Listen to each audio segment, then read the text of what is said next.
Ibu Saudara, salam sejahtera dalam kasih Tuhan Yesus Kristus. Pagi hari ini adalah awal dari bulan November. Saya percaya, saya berdoa biarlah hanya kebajikan dan kemurahan Tuhan saja yang akan mengikuti kita seumur hidup kita. Mari yang merayakan kebaikan Tuhan saya undang untuk bangkit berdiri. Kita akan puji Tuhan Yesus Kristus, sebab hanya Dia satu-satunya Allah yang layak dipuji dan disembah. Haleluya Yesus.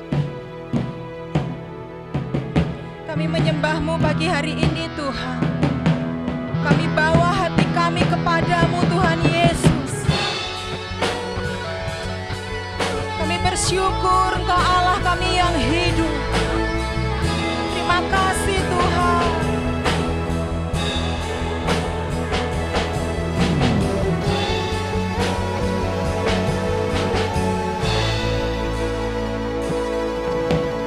Alam semesta melukiskan kebesaran Tuhan, bumi dan surga menyanyikan kemuliaan nama-Mu. Hosana,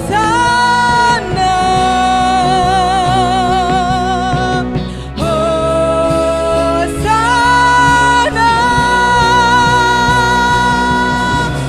layak dipuji disembah.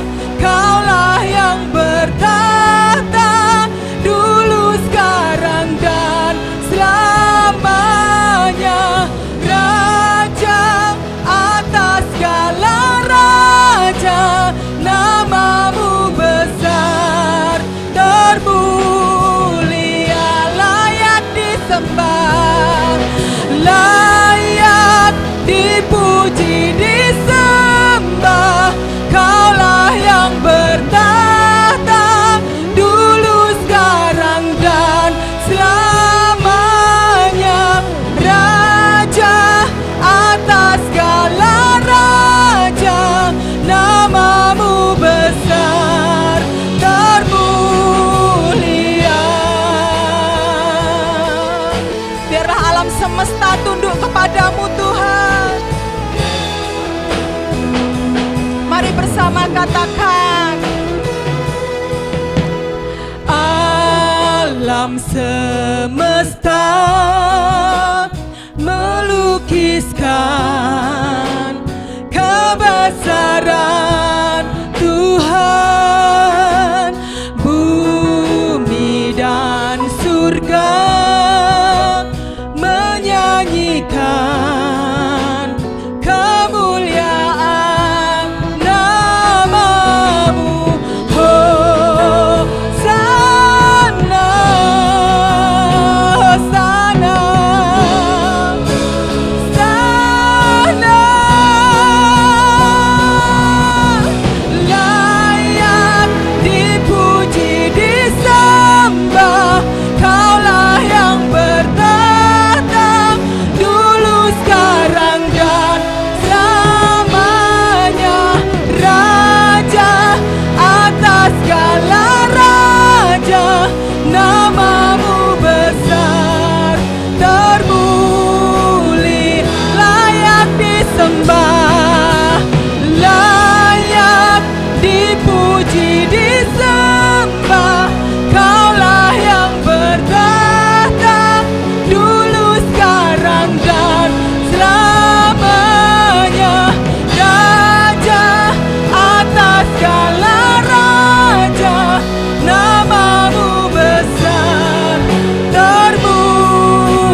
hidupmu. Dia Allah atas hidupmu. Terima kasih Tuhan. Haleluya. Kami menyembah-Mu Yesus. Dari haleluya. Kami mau bawa hati kami kepadamu Tuhan. Kami mau bawa hidup kami kepadamu Yesus. Sebab Kau Allah yang mengasihi setiap kami. Terima kasih Tuhan buat kemurahan-Mu, buat kasih setia-Mu dalam hidupku. Haleluya, haleluya. Hanya Kau satu-satunya sumber pengharapanku, sumber kekuatanku, sumber kekuatanku Yesus. Haleluya. Terima kasih Tuhan. Terima kasih Yesus. Haleluya.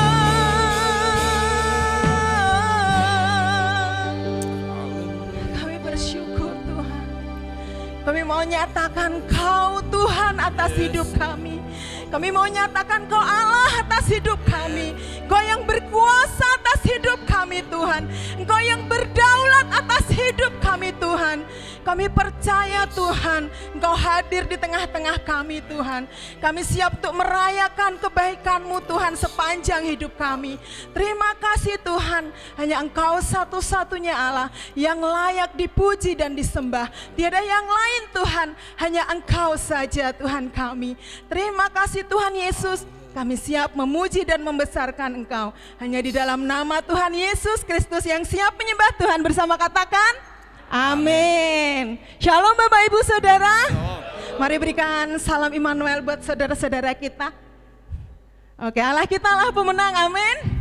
Dia yang akan memberikan kita kemenangan demi kemenangan. Karena Allah yang berperang bagi kita. Katakan amin. Engkau Raja pemenang Tuhan.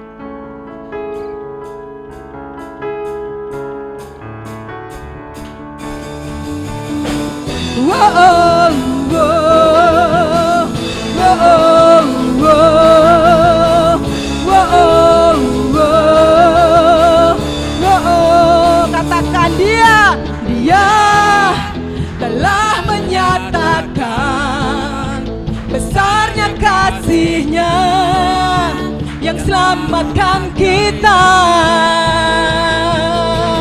Bahkan Dia beri kuasa bagi setiap kita yang mengandalkannya.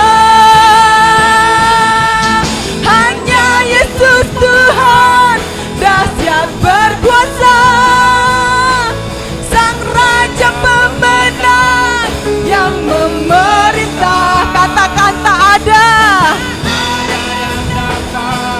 menggagalkannya. Dia bangkit dan hidup untuk selamanya. Wow, wow, wow, wow, wow, wow. Dia telah menyatakan hebatnya kuasa-Nya yang menjaga kita, amin. Bahkan Dia beri kuasa bagi setiap kita, Sang pendakwa kita. Hanya Yesus Tuhan dahsyat berkuasa, Sang Raja pemenang yang memerintah. Menggagalkannya. Dia bangkit dan hidup untuk selamanya. Hanya Yesus Tuhan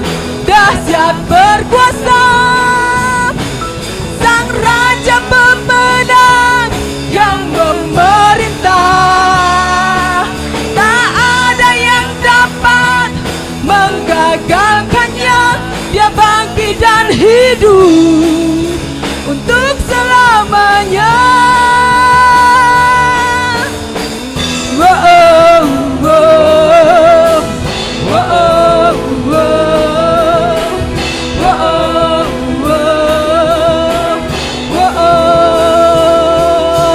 Dia telah menyatakan hebatnya kuasanya yang menjaga kita.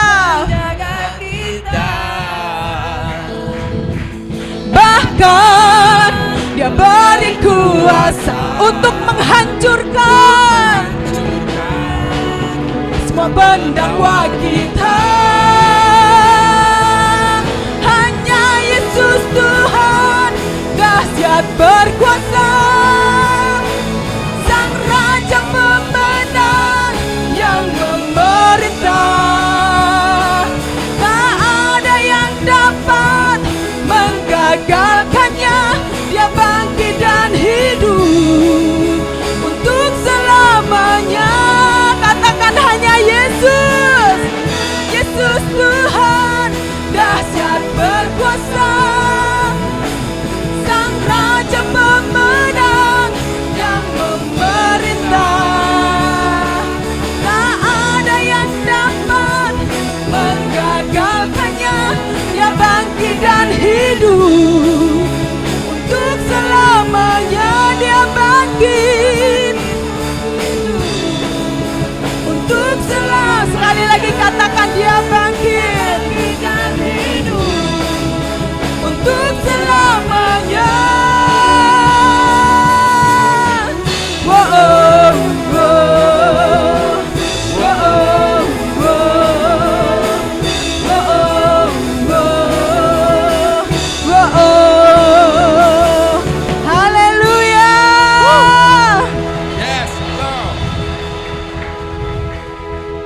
Mari datang kepada Tuhan. Ini kerinduan kami Tuhan. Kami mau memandang keindahan wajah-Mu. Kami mau berikan hidup kami kepadamu pagi hari ini Tuhan. Jadikan kami indah Tuhan.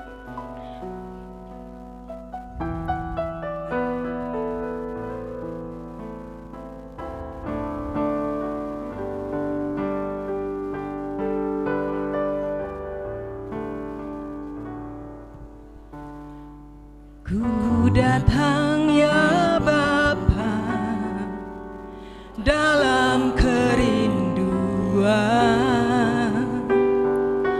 memandang keindahan-Mu.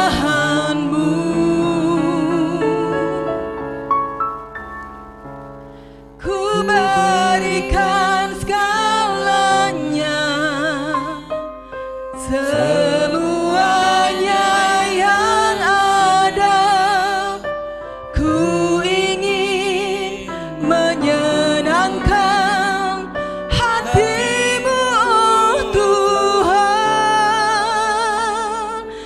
datang kepadamu Yesus. Ku datang ya Bapa dalam kerinduan, memandang keindahan-Mu.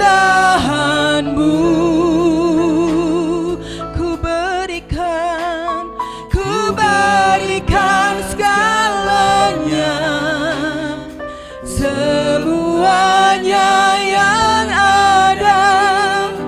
Ku ingin menyenangkan hati-Mu, oh Tuhan.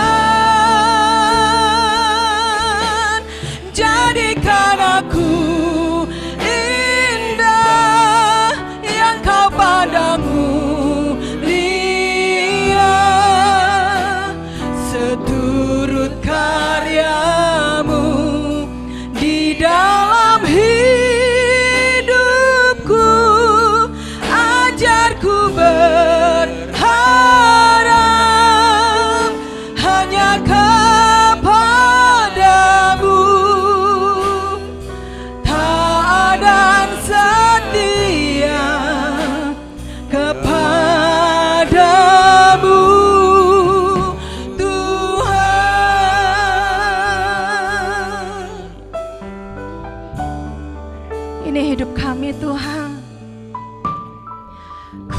datang ya Bapa dalam kerinduan, memandang keindahan-Mu. Ku berikan segalanya, semuanya yang ada. Ku ingin menyenangkan hati-Mu, oh Tuhan. Oh, jadikan aku indah yang Kau pandang mulia, seturut karya-Mu di dalam hidupku. Ajarku berharap hanya kepada-Mu, taat dan setia kepada-Mu. Tuhan, jadikan aku indah yang Kau pandang mulia, seturut karya-Mu di dalam hidupku. Ajarku berharap hanya kepada-Mu, taat dan setia kepada-Mu. Taat dan setia kepada-Mu, Taat dan setia, taat dan setia, taat dan setia kepada-Mu, Tuhan. haleluya.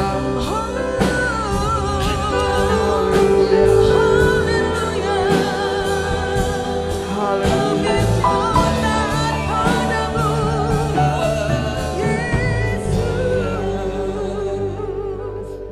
Bapa yang kami panggil di dalam nama Tuhan Yesus Kristus, Engkau Bapa kami, Engkau sumber hidup kami, Engkau sumber pertolongan kami, Engkau sumber kemenangan kami.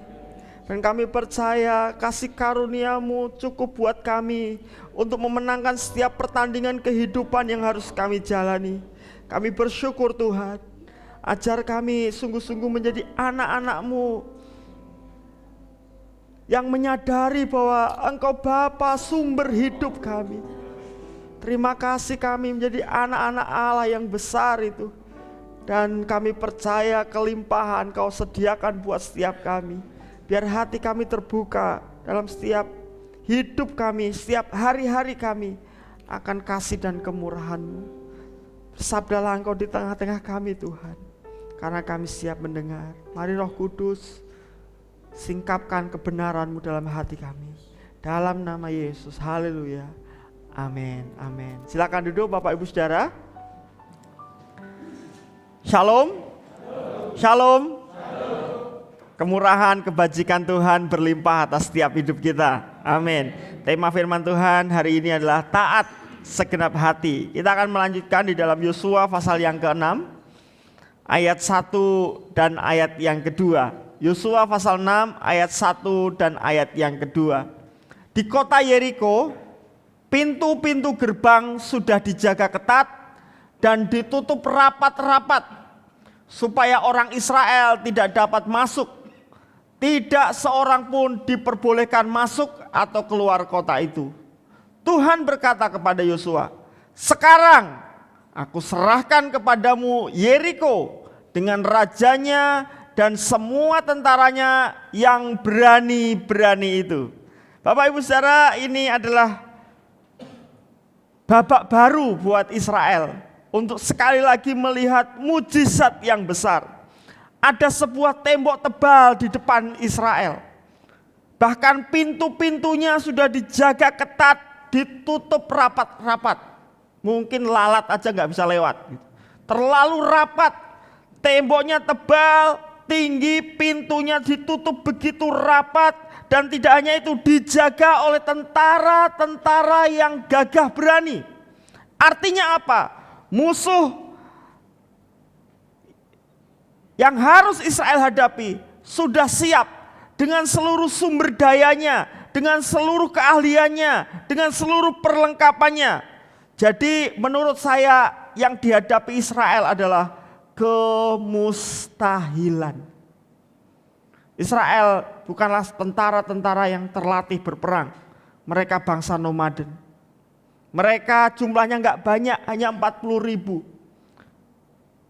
Untuk mengalahkan sebuah kota besar dengan tembok yang tebal, tinggi, dan dengan tentara yang gagah berani, itu sebuah kemustahilan. Pintunya dijaga rapat-rapat.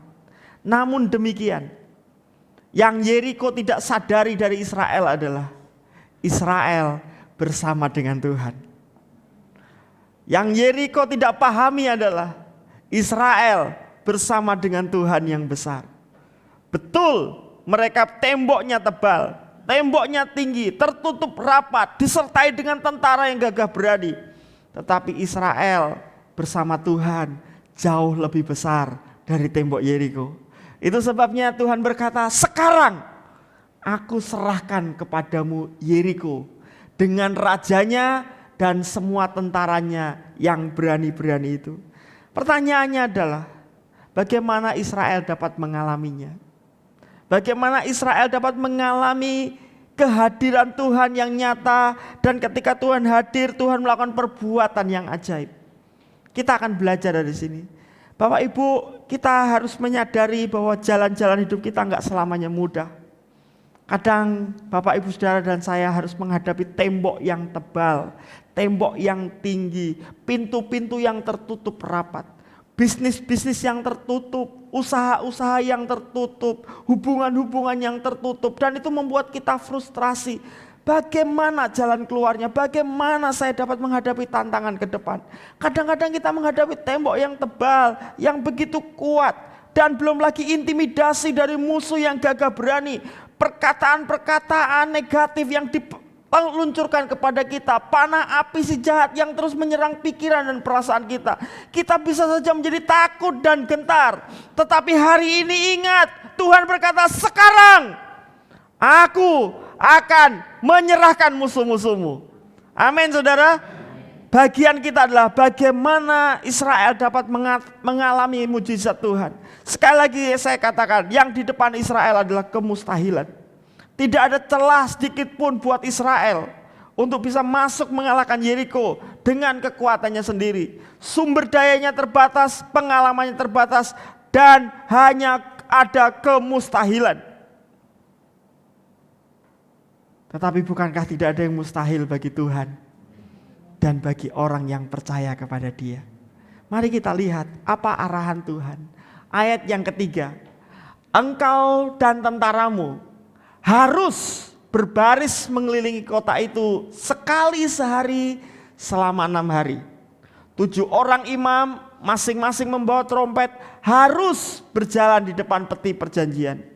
Pada hari ke-7, engkau dan tentaramu harus mengelilingi kota itu 7 kali sementara para imam meniup trompetnya. Bapak Ibu, kalau kita memperhatikan bahkan ayat yang kelima, kemudian imam-imam itu harus meniup trompetnya dengan bunyi yang panjang.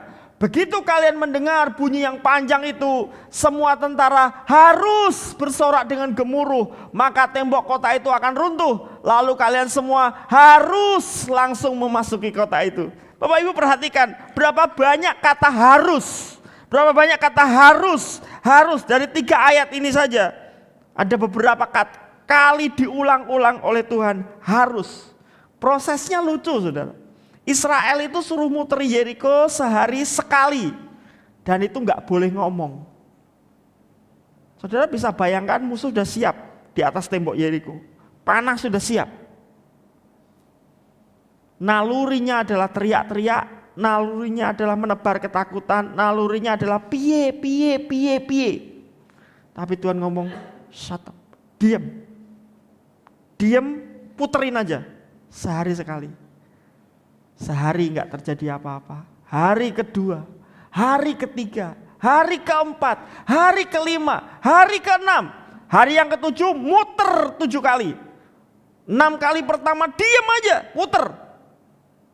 Terus nanti pada hari yang ketujuh, pada putaran yang ketujuh, ketika trompet itu dibunyikan dengan nyaring, bersoraklah dan kamu semua harus masuk ke kota itu. Saudara perhatikan kata, lalu kalian semua harus langsung memasuki kota itu. Ini kalau kota, muter, langsung, berarti gak ngantri, masuk bersama. Tuhan mau menunjukkan bahwa tembok itu akan rubuh bersamaan. Tidak hanya terbuka sedikit, tapi semua runtuh. Tapi apa yang saya mau katakan, Bapak Ibu, kalau Bapak Ibu membaca 3 ayat ini, apa yang terpikir buat kita? Kok ribet ya? Pernah gak kepikir itu? Tuhan itu kok ribet gitu loh. Bukankah dia maha kuasa gitu? Bukankah sekali nggak usah dadak muter-muter begitu? Kirim aja puting beliung. Atau bagaimana caranya Tuhan? Dan bukankah itu yang kita inginkan, saudara? Kalau kita ngadepi tembok tebal di depan kita, pengennya langsung, instan, masalah selesai. Kalau sedang bergumul dalam kesehatan, pengennya cepet. Kalau ada masalah keuangan, pengennya cepet, langsung. Loh, emang Tuhan gak bisa? Sangat bisa. Bahwa alam semesta ini ada dalam kendali Tuhan. Tapi kenapa Tuhan izinkan dengan model yang kok ribet, kok bertele-tele, kok tidak langsung segera? Ini poinnya. Tuhan ingin ketaatan penuh dari Israel. Kata harus itu menunjuk kepada Israel, kalau kamu percaya kepadaku, kamu mesti nuruti aturan mainku. Harus. Nah Bapak Ibu Saudara, inilah rahasia kemenangan Israel, yaitu apa? Ketaatan segenap hati kepada Tuhan. Bapak Ibu Saudara yang dikasihi Tuhan, taat itu mudah kalau sesuai dengan maunya kita, sesuai dengan selera kita, sesuai dengan waktu kita, sesuai dengan keinginan kita. Tetapi itu begitu sulit ketika itu bertolak belakang. Tapi percayalah, taat adalah kunci berkat dan mujizat. Tidak bisa ditawar. Satu titik saudara dan saya pasti harus memilih. Taat kepada Tuhan atau taat pada diri sendiri. Satu titik. Kalau hari ini Anda bisa mengandalkan kekuatanmu, bisa mengandalkan tenaga kita, bisa mengandalkan sumber daya kita, tapi akan ada satu titik. Tuhan akan izinkan sebuah persoalan yang begitu tebal, begitu tinggi, begitu tertutup. Sampai cuma ada pilihannya, merosal apa taat. Tapi percayalah, ketika tiba waktu posisi itu masuk dalam diri Anda dan diri saya, kuncinya adalah taat adalah kunci berkat dan mujizat. Kenapa Tuhan ingin kita taat? Bapak Ibu Saudara, taat itu adalah bukti iman yang paling kuat. Kalau kamu percaya, kamu taat. Kalau Anda percaya pada bos Anda akan taat. Kalau anak-anak percaya kepada orang tuanya, anak-anak akan taat. Tapi kalau kita nggak mempercayai, kita susah untuk taat. Biasanya di permainan ada yang namanya trust fall. Jadi untuk melatih sebuah kepercayaan kepada anggota tim. Kalau Anda percaya pada anggota tim, jatuhkan dirimu. Nanti akan dipegangi oleh teman-temanmu. Kalau nggak percaya sama teman sendiri, biasanya melengkung, saudara. Jatuhnya itu nggak bisa lurus gini. Jatuhnya mesti nekuk, karena ada kedandapan. Karena nggak yakin. Dan Tuhan ngomong, kalau kamu percaya kepadaku, lakukan apa yang Tuhan. Jadi kenapa Tuhan ingin kita taat? Karena taat itu adalah bukti iman yang paling kuat. Dan taat itu adalah bukti cinta yang paling nyata.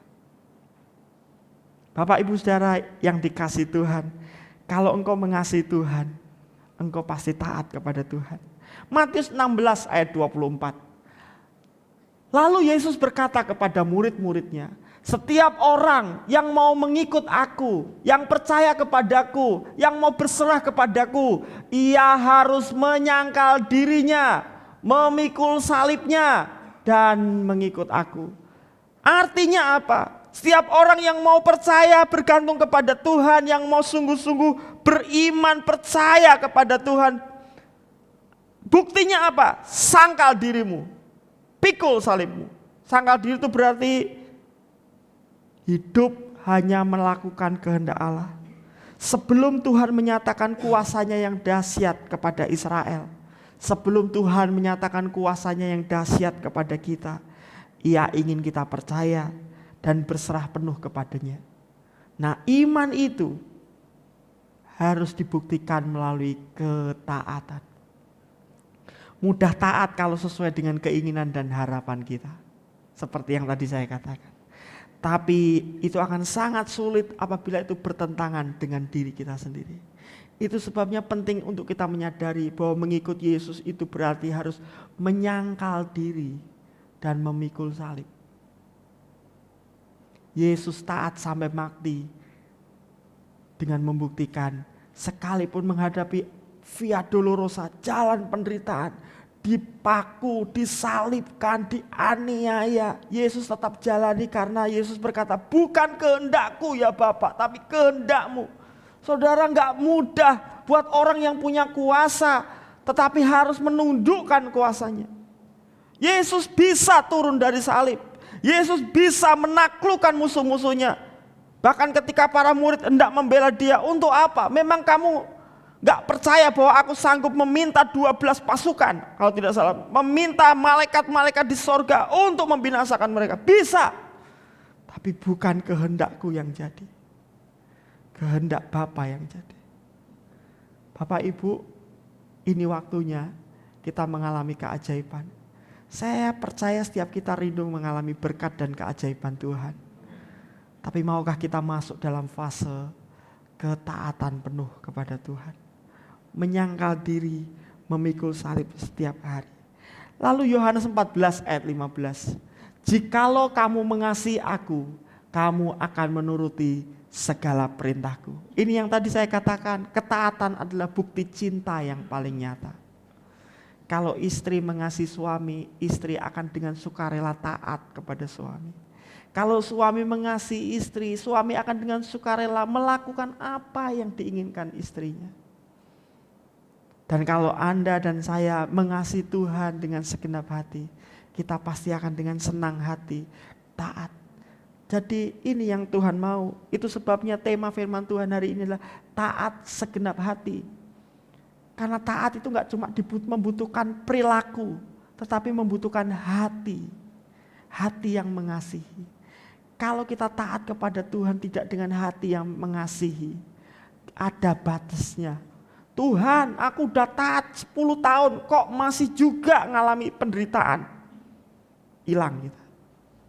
Bapak Ibu Saudara yang dikasih Tuhan, Efesus pasal 5 ayat yang pertama mengatakan, sebab itu jadilah penurut-penurut Allah seperti anak-anak yang kekasih. Jadi rupa-rupanya di Alkitab hanya ada 2 tipe anak. Anak yang kekasih, anak-anak yang dikasih Tuhan, atau anak-anak pemberontak. Anak-anak yang melawan Tuhan. Dan itu ukurannya apa? Ketaatan. Kita boleh punya atribut kekristenan. Kita boleh melakukan begitu banyak ritual keagamaan kita. Tetapi pada akhirnya yang Tuhan tunggu dari hidup saudara dan saya adalah ketaatan. To be like Christ, menjadi serupa Kristus, itu ujungnya adalah taat kepada kehendak Bapa. Sekalipun dalam ketaatannya Yesus harus menderita di kayu salib, bahkan harus mati dalam kondisi yang begitu dipermalukan oleh dunia. Tetapi itu bukan akhir hidup Yesus. Karena ketaatannya lah Bapa sanggup membangkitkan Yesus pada hari yang ketiga. Bapak Ibu Saudara, ketika kita hidup taat kepada Tuhan, mungkin jalan kita tidak menjadi lebih baik, justru tambah turun, tambah melesek, bahkan mungkin dipermalukan, bahkan sampai mati rasa. Tapi itu bukan akhirnya. Satu waktu tangan Tuhan yang memberi kemenangan itu akan menghidupkan kita, akan mengangkat kita, akan memuliakan kita, akan menyatakan mujizatnya yang besar atas hidup kita. Amin saudara. Jadi yang terpenting adalah mari belajar untuk taat. Nah, apa itu taat? Taat itu sebenarnya sederhana, dengar dan lakukan. Taat itu dengar dan lakukan. Saat Israel di pimpinan Yosua bersedia mendengar dan melakukan firman Tuhan, maka mujizat dan berkat Tuhan nyata atas hidup mereka. Minggu depan ketika mereka gak lagi setia, gak lagi taat sama Tuhan dalam pasal yang ke-7, maka Tuhan menarik diri dalam diri mereka. Minggu depan saya akan sampaikan efek ketidaktaatan itu. Tapi hari ini kita melihat tembok yang tebal, tembok yang tinggi, pintu yang terjaga, pintu yang tertutup rapat, dijaga oleh tentara yang gagah berani, tidak sanggup menahan kuasa dan kedahsyatan Tuhan. Manakala Israel taat. Nah, apa makna taat segenap hati? Saya akan sampaikan 4 S buat kita. S yang pertama adalah segera. Taat itu berarti segera. Dengar dan lakukan dengan segera. Dengar dan lakukan dengan segera, tanpa menunda. Ingat loh Bapak Ibu, saat kita menunda, maka mujizat juga tertunda loh. Kasih Tuhan tidak bersyarat, tapi janji Tuhan penggenapannya itu bersyarat. Kapan? Ketika Anda taat, saya taat, kita akan segera melihat mujizat. Tapi kalau kita nggak segera, kita menunda, ya janji Tuhan juga tertunda atas hidup kita. Coba bayangkan ketika Israel keluar dari Mesir, jarak Mesir sampai tanah Kanaan itu nggak butuh waktu lama. Kira-kira 40 hari sudah nyampe. Bukankah dulu anak-anak Yakub itu bolak-balik antara tanah Kanaan ke Mesir, bolak-balik beli makanan. Nggak butuh waktu bertahun-tahun. Hanya 40 hari jarak antara Mesir dan Kanaan pada waktu itu dengan transportasi pada waktu itu. Musa sudah hampir sampai ke tanah Kanaan. Tetapi ketika 12 pengintai itu masuk tanah Kanaan dan menjadi gemetar, mereka kemudian Israel kemudian memilih untuk memberontak kepada Allah. Tuhan ngomong begini, 40 hari kamu gak percaya kepadaku, maka tak buat puter-puter 40 tahun. Janjinya pasti digenapkan, mujizatnya pasti terjadi. Tapi mau 40 hari atau 40 tahun, itu tergantung ketaatan kita. Nah Bapak Ibu Saudara, penundaan itu bentuk dari penolakan dan pemberontakan terselubung. Iya sih, aku percaya, aku mau lakukan firman, tapi nanti. Sebenarnya ketika kita menunda, itu sama saja kita sedang menolak Tuhan, menolak firman. Dan itu menjadi sebuah pemberontakan terselubung. Banyak orang percaya yang mempunyai macam-macam alasan untuk menunda melakukan firman. Baik yang sepertinya rasional, sepertinya rohani, tapi sebenarnya dalam hatinya memang tidak pernah mau taat sama Tuhan. Ketika sedang menghadapi masalah hubungan, Tuhan ngomong kalau kamu pengen ngalami damai sejahtera, ampuni musuhmu. Loh tapi tak ampuni nanti dia besar kepala, dia malah ngadi-adi, nanti dia malah begini, biar tak kasih pelajaran. Anda yang dapat pelajaran dari Tuhan. Karena Anda jadi sakit-sakitan, mah, migrain, ngeluh, mumet. Kenapa? Sakit hati terus-menerus. Ketika ada situasi-situasi yang buruk terjadi dalam hidup kita, dan itu di luar kendali kita, Tuhan berkata, diam, tenang, cari Tuhan. Kita malah pecicilan, bukan nyari Tuhan, nyari solusi, nyari bingung kemana-mana. Kita menunda untuk belajar diam, cari Tuhan, biar Tuhan nanti yang memberi hikmat kepadamu.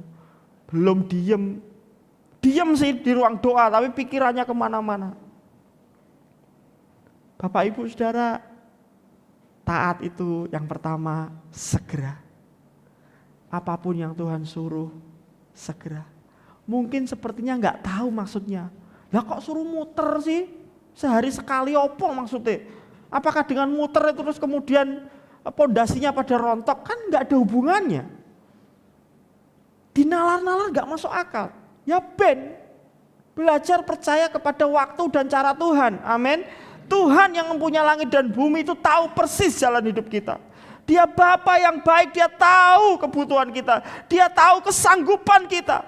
Dan Tuhan tidak pernah memberi pencobaan melebihi kekuatan kita. Itu sebabnya kalau Tuhan izinkan belajar, Tuhan maunya saya apa? Suruh diam ya diam, suruh bergerak ya bergerak, suruh melakukan sesuatu ya lakukan sesuatu. Tapi prinsipnya adalah dengar dan lakukan dengan segera. Lalu yang kedua, yang kedua adalah seksama. Dengan teliti. Taat itu mengerjakan dengan teliti. Kadang-kadang kalau perintahnya besar, hebat, kita mau taat. Tapi kalau perintahnya yang ecek-ecek, yang kecil-kecil, kita enggak. Mengerjakan dengan teliti, baik perintah besar maupun perintah kecil. Baik perintah yang kelihatan maupun perintah yang tidak kelihatan. Baik itu perintah yang penting atau tidak penting. Mari mengerjakan dengan sungguh-sungguh dan tidak asal-asalan. Musa gagal masuk tanah Kanaan karena waktu Tuhan suruh kepada Musa, Musa sedang dalam tekanan loh ya. Kakaknya meninggal, Miriam meninggal. Dia lagi susah. Kakak yang nolong dia sejak kecil di pinggir sungai Nil, kakak perempuannya ini yang jaga. Yang belain dia sampai tua, yang dampingi sebagai nabiah bersama dengan Musa. Meninggal. Terus Israel ini pendetanya lagi berkabung, rakyatnya nuntut minta air. Jengkel sekali Musa. Tapi untung Musa ngeluh sama Tuhan. Tuhan kena dipiye. Tuhan ngomong, udah kamu panggil itu tua-tua, bawa ke batu itu, terus kamu ngomong sama batu itu, keluar air. Tapi karena Musa lagi jengkel, dikeprok watu nih. Wah, keluar air. Keluar enggak? Keluar sudah. Tapi Tuhan ngomong, Musa, kamu enggak boleh masuk tanah Kanaan. Kenapa? Kamu taatnya nanggung. Kamu cuma lihat taat yang besarnya, tapi yang kecil-kecilnya enggak kamu lakukan. Karena sebenarnya ketika kamu mukul batu itu, kamu sedang memukul dengan kemarahan. Padahal aku mau kasih pesan kepada Israel, sekalipun kamu bersungut-sungut kepadaku, aku tetap mengasihimu. Ada pesan kasih yang besar yang hendak Tuhan sampaikan kepada Israel. Tapi Israel yang dilihatnya adalah mujizat, tapi Tuhan lagi marah-marah sama mereka. Bapak Ibu, ini satu contoh. Tapi kalau Bapak Ibu mau teliti ke belakang, sebenarnya Musa itu ada beberapa hal yang kurang teliti saat disuruh Tuhan.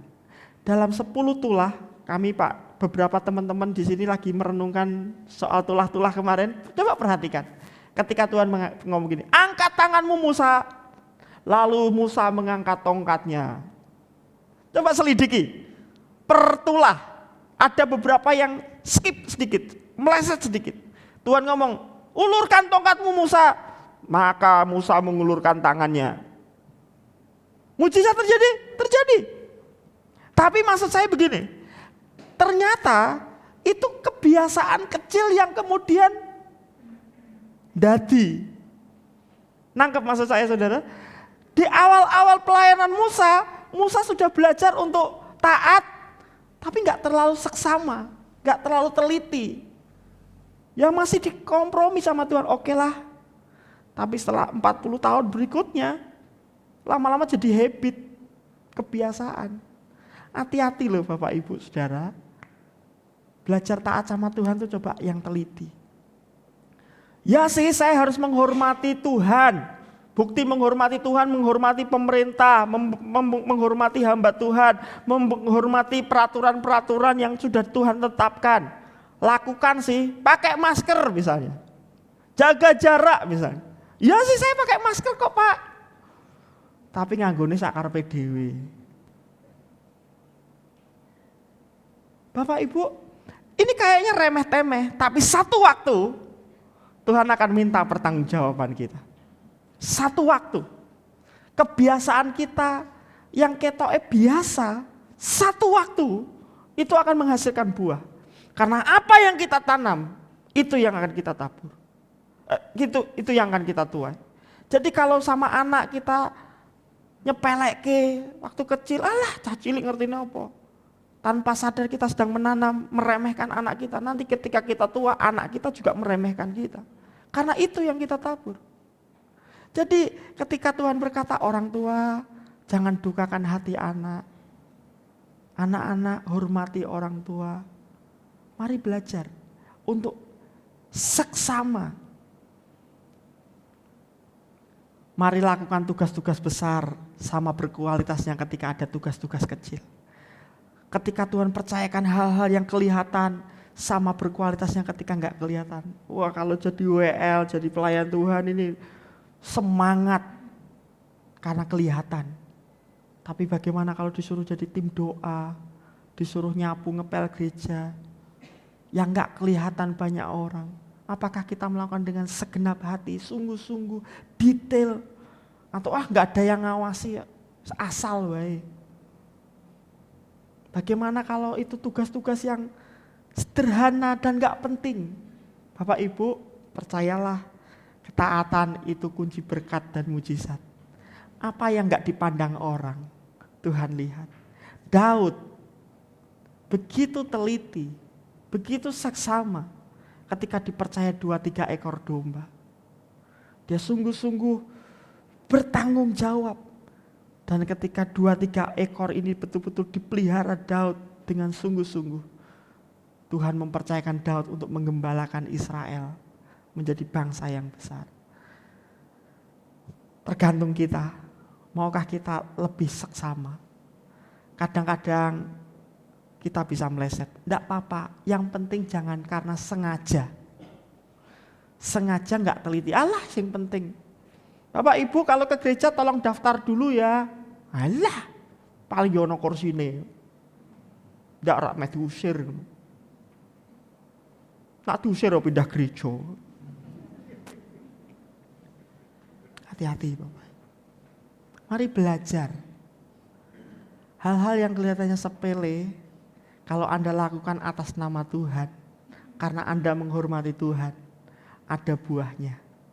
Amin. Ada buahnya. Ada buahnya. Tuhan tuh ngajari kita yang kecil-kecil, supaya nanti kalau kita menghadapi hal yang besar, kita sudah siap. Barang siapa teliti dalam hal-hal yang kecil, Tuhan akan percayakan hal-hal yang besar. Lalu berikutnya adalah S yang ketiga, sukacita. Sukacita adalah sikap yang menghormati Tuhan. Jadi sekali lagi Bapak Ibu, taat itu bukan sekedar tindakan, tapi harus lahir dari sikap yang menghormati Tuhan. Sikap yang mencintai Tuhan, sikap yang mengakui bahwa Tuhan berdaulat dan mempercayai kebaikan Tuhan. Dan kalau kita percaya bahwa janji Tuhan ya dan amin, kalau kita percaya bahwa Tuhan itu pasti akan melakukan sesuatu atas hidup kita asal kita taat, kita mengerjakannya dengan sukacita. Sukacita kita tidak ditentukan oleh fakta, karena faktanya ada tembok tebal di depan. Faktanya ada tentara yang berani-berani, yang gagah berani, yang siap menyerbu mereka. Itu fakta. Dan itu membuat kita punya alasan untuk menjadi kecut hati, tawar hati, bersungut-sungut, punya alasan. Tapi karena kita percaya Tuhan pegang kendali atas hidup kita, bersukacitalah. Amin. Bersukacitalah. Sukacita kita tidak ditentukan dari fakta yang kita hadapi. Kalau pas punya duit banyak, bisa mengatur semuanya sukacita. Pas uangnya lagi mepet, bahkan habis, bahkan harus banyak pergumulan yang lain, kita langsung lokro. Itu sesuatu yang manusiawi. Saya juga ngalami itu. Kadang-kadang ada waktunya saya sampai stres, sampai adem panas awake. Tapi kita nggak boleh terus-menerus larut di situ. Belajar untuk sadari Tuhan pegang kendali. Tuhan yang menyertai aku. Tuhan yang memegang aku dengan tangan kanannya, yang membawa kemenangan. Aku enggak sendirian. Dan ketika Anda sadar Tuhan bersama Anda, bersukacitalah. Disuruh diam, berdiamlah dalam sukacita. Disuruh bertindak, bertindaklah dengan sukacita. Disuruh ngampuni, ngampuni dengan sukacita. Disuruh apapun sama Tuhan. Bahkan ketika dompet lagi mepet, terus kemudian Tuhan ngomong, berikan persepuluhanmu kepada Tuhan, kerjakan dengan sukacita. Wah, kebutuhannya masih banyak ini, tunda dulu bulan ini, bulan depan mungkin enggak. Mau sampai kapan Anda enggak bisa? Anda mesti taat. Dan baru Anda lihat mujizat. Kalau nunda, ya nunda lagi. Sampai kapan mau nunda, ya nunda lagi. Tuhan juga tunda. Hari ini waktunya bersukacita. Saya tahu Anda pakai masker semua, tapi kalau lihat kanan kiri guyu mesti ketok mripate luwih sipit. Amin. Yang terakhir, setia. Taat itu melakukan dengan segera, dengan sungguh-sungguh dan teliti, dengan seksama, melakukan dengan sukacita, dan yang terakhir, setia, terus menerus. Ini yang gak gampang. Kalau kita lakukan, terus kita lihat mujizat, sih enak. Tapi kalau kita lakukan, belum lihat mujizat, lakukan lagi, belum lihat mujizat, lakukan lagi, belum dapat mujizat, terus kita nanya, sampai kapan Tuhan? Mereka disuruh muter sehari, 2 hari. Itu sebenarnya Tuhan sedang melatih seberapa konsisten engkau. Kalau suruh membisu sehari mungkin masih bisa. Tapi besok suruh gitu lagi. Diejek sama tanah, diintimidasi sama musuh, hawane pengen balas, diem kamu, diem. Kita punya kuasa, kita punya kekuatan balas, kowe ora ngerti tak antemi we. Tapi Tuhan ngomong diem, biar Tuhan yang bela kamu. Rasanya itu angel sudah. Nah Aman kan juga ngalami itu. Sakit kusta, terus Tuhan ngomong, ya kamu yang nyempur, jegur, masuk ke sungai Yordan 7 kali. Alkitab ngomong gak terjadi apa-apa. Tapi tiba-tiba boom, kulitnya kayak kulit bayi. Wow. Ngalah-ngalah ke skin scan. Bapak Ibu Saudara yang dikasih Tuhan, buat Tuhan membuat mujizat itu seperti membalikkan tangan. Sederhana sekali. Ting. Tapi yang sulit itu melatih ketaatan kita. Jadi, Pak sampai kapan toh Pak anakku koyo ngene? Ya sampai Anda betul-betul sabar sampai ra iso nesu ndelokke anakmu koyo ngono kuwi. Baru apa Pak? Baru jenengan dipanggil Tuhan. Loh iya kan berarti lebih enak di surga. Nah anaknya gak berubah ya berarti kita yang dipindahkan tempatnya. Kan lebih menyenangkan. Tidak usah takut. Sampai kapan Pak? Sampai kapan? Ya sampai Tuhan selesai atas hidup kita. Sampai Tuhan selesai.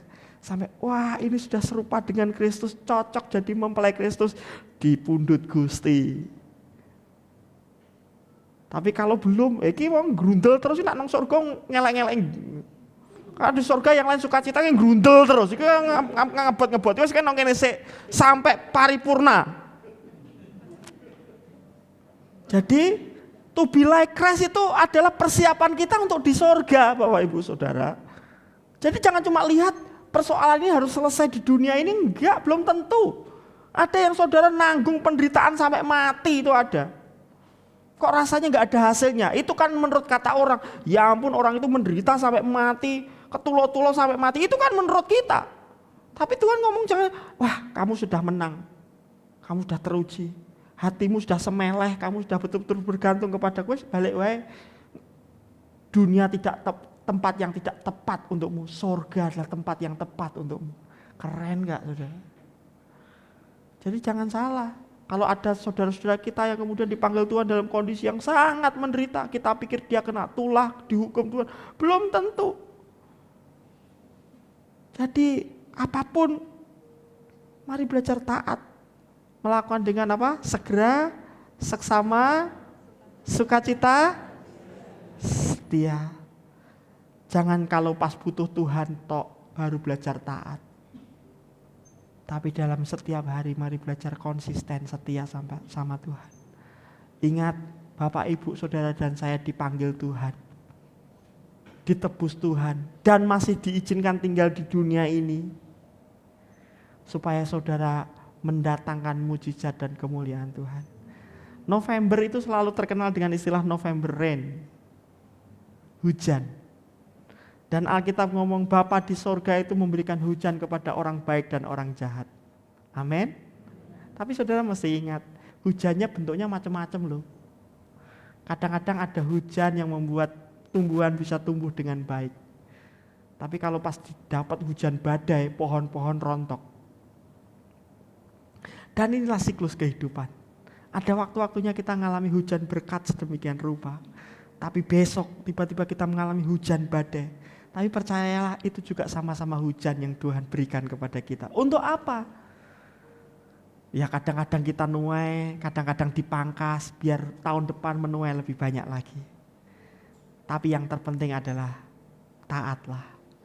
Ingat, Tuhan lewat sehatku maupun sakitku, lewat kayaku maupun miskinku, lewat kemenangan atau lagi pergumulan, lewat situasi hidupku, biar orang lain melihat ada Tuhan dalam hidupku.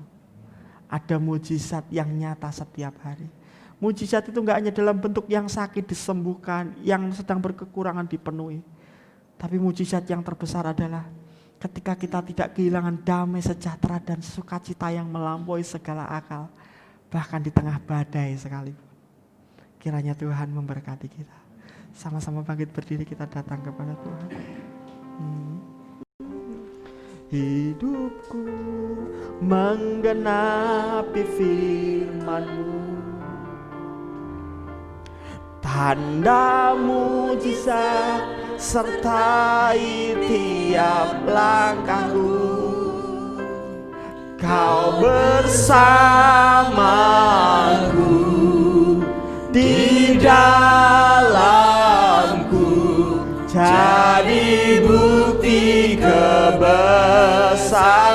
Hidupku menggenapi firman-Mu, Hidupku menggenapi firman-Mu. haleluya. Tanda mujizat sertai tiap langkahku. Kau bersamaku Di dalamku jadi bukti kebesaran-Mu. Mari katakan dengan iman, Tuhan Kau sempurna dalam hidupku Tuhan. Tuhan, Kau sempurna dalam rencana-Mu dan karya-Mu, dalam rencana-Mu dan karya-Mu. Ku serahkan hidupku, murnikan dengan Roh-Mu. mari katakan dengan iman, Tuhan Kau sempurna. Tidak ada yang salah dari setiap apa yang Kau izinkan atas hidup kami Tuhan. Amin, amin, amin. Bagian kami berserah kepadamu. Bagian kami mengizinkan Kau memurnikan kami dengan Roh-Mu Tuhan. Kalau kami percaya hidupku untuk menggenapi firman-Mu, hidupku menggenapi firman-Mu. amin. Tanda mujizat sertai tiap langkahku. Oh, Kau Bersamaku di dalamku, jadi bukti kebesaran. Hidupku menggenapi firman-Mu. Tanda mujizat sertai tiap langkahku. Kau bersamanya di dalamku, jadi bukti kebesaran hidupku menggenapi firman-Mu. Oh, tanda mujizat sertai tiap langkahku. Kau bersamaku di dalamku, jadi bukti kebesaran-Mu.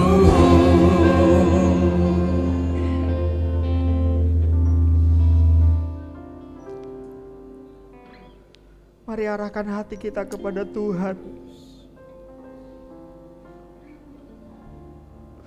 Mari melekat kepada Tuhan. Di depan Anda mungkin ada tembok yang tebal, tembok yang tinggi, dengan pintu-pintu yang tertutup rapat, tidak ada jalan keluar. Tapi hari ini biar mata rohani kita tertuju kepada Tuhan yang berdaulat.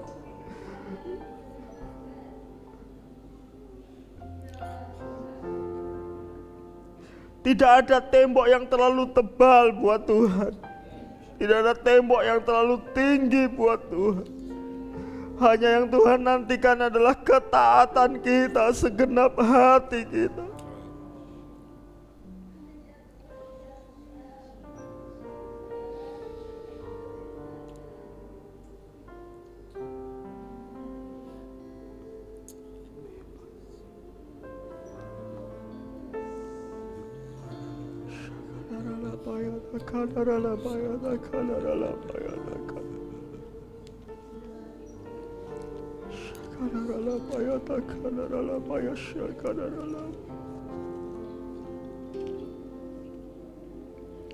Sungguh hatinya melekat kepadaku, kata Tuhan, maka aku akan meluputkannya, aku akan membentenginya, sebab ia mengenal namaku. Bila ia berseru kepadaku, aku akan menjawab. Aku akan menyertai dia dalam kesesakan. Aku akan meluputkannya dan memuliakannya. Tuhan, terima kasih. Manakala hati kami melekat kepadamu, manakala kami percaya mengenal namamu, bahwa kasih setiamu kekal untuk selama-lamanya, bahwa Engkau tidak pernah melakukan yang jahat atas kami, semuanya mendatangkan kebaikan, bahwa Engkau sempurna dalam rencanamu dan karyamu atas kami. Bagian kami adalah taat, kami percaya bila kami berseru Engkau mendengar, Engkau menyertai, Engkau menuntun kami dalam kesesakan, bahkan Engkau akan mengangkat kami dalam kemuliaan. Tuhan, Kau yang mengerti persis pergumulan kami umat-umat-Mu. Hari ini kami mau memandang Engkau lebih dari sebelum-sebelumnya. Kami mau berjalan dengan iman bahwa Tuhan bersama kami. Kami mau tetap mengasihi Tuhan apapun yang terjadi. Terima kasih Tuhan. Dan kami percaya mujizat dan berkat Tuhan tersedia bagi orang-orang yang mengandalkan Tuhan. Terima kasih Tuhan. Di akhir ibadah kami membawa persembahan, persepuluhan kami kepada Tuhan. Tuhan yang menguduskan, boleh kami gunakan untuk kemuliaan Tuhan. Dan kami pulang dengan sukacita, damai sejahtera yang dari Tuhan, karena berkat Tuhan menyertai kami. Mari terima berkat Tuhan. Tuhan memberkati engkau dan melindungi engkau. Tuhan menyinari engkau dengan wajah-Nya dan memberi engkau kasih karunia, kemurahan Tuhan. Tuhan menghadapkan wajah-Nya kepadamu, berkenan kepadamu, dan memberi damai sejahtera. Mari pulang dengan membawa anugerah dari Allah Bapa, kasih sayang dari Tuhan Yesus Kristus, dalam persekutuan Roh Kudus, menyertai kita hari ini sampai selama-lamanya. Dalam nama Tuhan Yesus Kristus. Amin. Selamat pagi, Tuhan Yesus memberkati.